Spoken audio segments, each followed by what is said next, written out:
Welcome to the Good Life podcast, where we explore the philosophies and principles that can help us live a better life. I'm your host, Dean, and today we'll be discussing Aristotle's concept of the good life.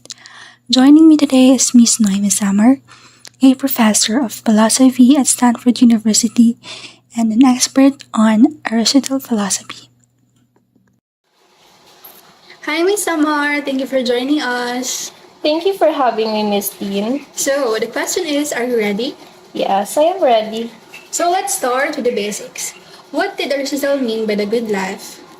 So, Aristotle believed that the ultimate goal of human life was to achieve happiness, which he defined as a state of well-being and flourishing. He argued that the good life is one in which a person lives virtuously, fulfilling their potential as a human being.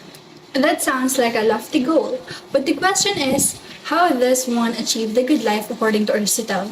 So, according to Aristotle, there are two types of virtues that are necessary for achieving the good life.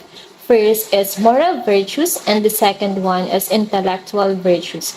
Moral virtues are habits or disposition that help us act in accordance with reason, such as courage, generosity, and honesty, while the intellectual virtues, on the other hand, are those that help us reason well, such as wisdom, understanding, and knowledge. So it seems like living a virtuous life is a key to achieving the good life. But how do we develop these virtues?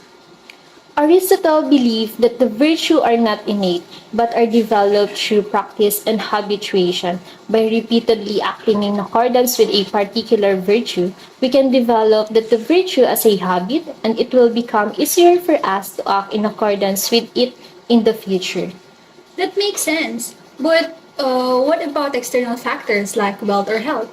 Do they play a role in achieving the good life? Aristotle acknowledged that the external factors can certainly make it easier or harder to live a virtuous life.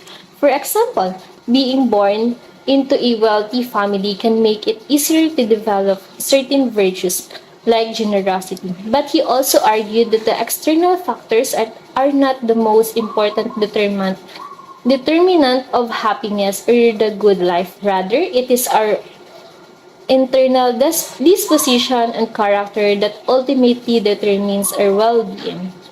That's an interesting perspective. So would you say that the versatile concept of the good life is still relevant today?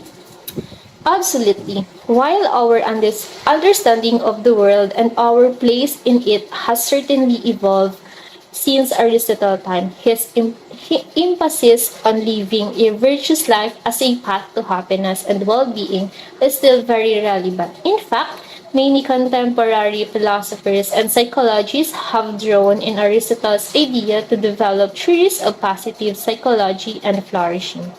Well, thank you for joining us today, Miss Summer. It's been a pleasure discussing Aristotle's concept of the good life with you. Thank you for having me, Miss Dean.